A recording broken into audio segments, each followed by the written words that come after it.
I want to start this video with a disclaimer. I am not against Brexit. I am fully in support of it and everything it will bring to the United Kingdom. I really think that most of the European Union needs a referendum like Brexit for every individual state, especially those who have been hit by the so quote-unquote migrant crisis these last 2 or 3 years.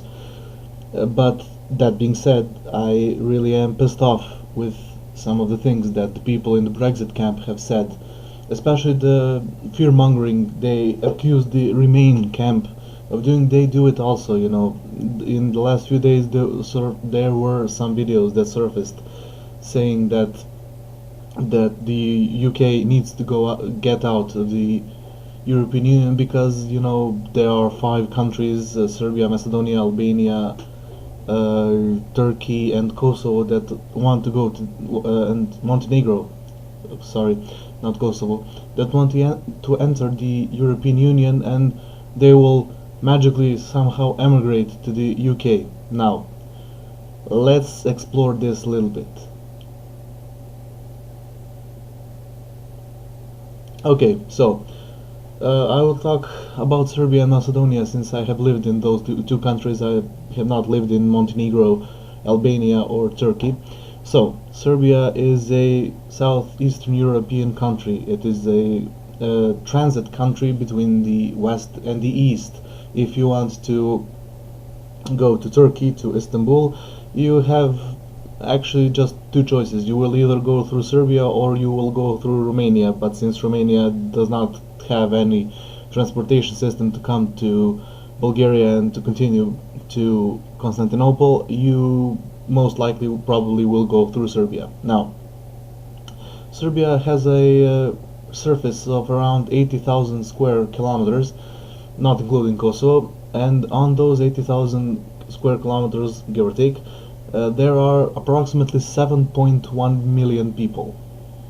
The census says 7.2, but since it was 3 years ago, accounting for immigration and everything, let's say it's 7.1 million people. Now, the Brexit camp has used that number as a definitive statement to say, you see, if we admit Serbia to the European Union, 7.1 million people will come to the UK. That is not completely true. Yes, we do have a 3 or 4 times, I'm not really sure, a lower GDP per capita than the UK, and that is true. We are a lot poorer than most of Europe, but the number of migrants Serbia gives out these days, it's about 20,000 a year in total, grand total. So most of them don't wish to come to the UK. Most of the people in Serbia do not really like the UK. Me first. Every time we stand with the UK, we got fucked, and every time we stood against them, we were fucked yet again. So yes, from those 7.1 million people, let's just quickly say something. Let me just quickly say something. From those 7.1 million people, the pensioners and the kids surely won't migrate anywhere if we get it into the European Union tomorrow, if we even get. From those 7.1 million people, about 1.5 million that are from the ages of 19 to 35, that are mostly the immigrants coming from Serbia. From those 1.5 million people, a study showed that 55% of them actually want to emigrate from Serbia. So 45% don't even want to emigrate from Serbia. So 55% of 1.5 million is about let's say it's around 800,000. I really don't care about math at this moment. So you have 800,000 immigrants coming to Europe if we get into the European Union tomorrow. From those 800,000 people who would emigrate from Serbia, I bet around 10 to 20% would go to the US if they could. The rest would go somewhere in Europe, and they predominantly will go to 3 countries: to Sweden, to Germany, or to Austria. And you know why? Because there are sizable Serbian communities in those countries. Serbs are the second or third largest ethnic group in Austria. Serbs are fifth or sixth in Sweden, or even in Germany there are a lot of people who are Serbian and communities that are Serbian. Around of those 800,000 people, if they had free movement in Europe, which they wouldn't have if we got in the European Union tomorrow, I bet that less than 10%, maybe even 2%, that is uh, I really don't I know the math, but I'm really around 40,000 people would come to the UK, mostly because no one wants to go to the fucking UK. No one. I have seen and heard a lot of people talk about emigrating outside of Serbia, and most of them want to go to Germany or Austria or Switzerland. Switzerland also has a sizable Serbian not ex-slaves but communities. No one wants to go to the UK. People here hate the UK.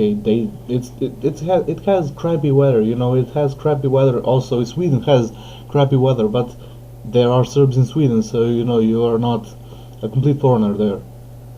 So that is bullshit. Now let's go to Macedonia. Macedonia is also a South European country.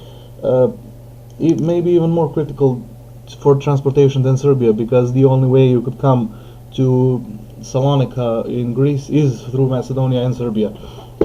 They are around 22,000 or 25,000 square kilometers, with about 2 million people living in those 25,000 square kilometers. So the same case there. Most of the Macedonians, there are 2.1 million people. There wasn't a census in the last 10 years, so I really don't know the exact number. But extrapolating, since we in Serbia have the similar population that Macedonia has, extrapolating a few things, you can say that around what 3 to 400,000 people are immigrant ready. let's say it like that. And from those 400,000 people, more than 60% want to stay in Macedonia. So that's like, let's be optimistic and say 50% will emigrate. That's 200,000 people. 200,000 people who mostly won't go to the UK.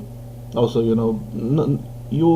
if you are from Macedonia, you have one of the best weathers in Europe. There is not a lot of rain. There is not snow or shitty days or whatever. So it would be really stupid to come from one of the best weathers in Europe to the UK with one of the shittiest weathers in Europe. The most sizable Macedonian communities outside of Macedonia in the modern times are Australia, the US, and even today, there are a lot of them. Not a lot, like 50,000 in Serbia. There are a lot of them in Italy, a lot of them in Albania, a lot of them in Bulgaria. But counting only the more developed countries, it is US, Austria, and Australia. So, yes, again, Brexit camp, you are full of shit. Montenegro, I have not lived in Montenegro, but I do know a lot of people from Montenegro. They are mostly two camps, Westernophiles or Russophiles. Those who are Russophiles, they want to go to Russia. Those who are Western oriented, they want to go to Germany or whatever. There aren't a lot of people from the Balkans or from the southeastern Europe that want to go to the UK. Most of the people that want to go to the UK are Polish, or Ukrainian, for that matter. But people from the Balkans more like Germany, they like Germany, they like Austria, they like Switzerland, they like Italy. For the Macedonians, Italy is also one of the fastest growing communities outside of Macedonia. So, yes, all in all, I do support Brexit, and I will support any exit from the European Union inside the European Union. But if you are accusing the Remain camp of fear mongering, you should really be in some cases a little bit self-critical and say, yes, we are also fear-mongering because we are using 5 countries that won't get in the European Union inside the even foreseeable future. I don't see really Serbia becoming the member of the European Union in 5 years. If we do become part of the European Union before 2021, I won't be happy, but I would be surprised. Because politicians in Serbia have always said, well, we'll become part of the European Union in 2020, but as 2020 is coming closer and closer, we are, faced with the prospects of not becoming a member to 2020. Macedonia even farther. If Greece doesn't stop with the blocking, Macedonia will never become part of the European Union. And that is the kind of fear mongering I'm really pissed off. We were fucked because of England, because of the UK a lot of times. The Second World War happened in Yugoslavia because of English agitation that overthrew a governor. Let's say, I don't really know how to translate knez into English, who wanted to remain partly neutral, allow Germans to cross through Yugoslavia but not get involved in the war. But well, the UK didn't like that, and so we were fucked. And and of course the 1999 bombing, when beside the US, the UK were the most active bombers in Serbia. So the negative opinion of the UK in Serbia is, let's put it, expected in some cases. So I'll leave you all with this, and hope to see you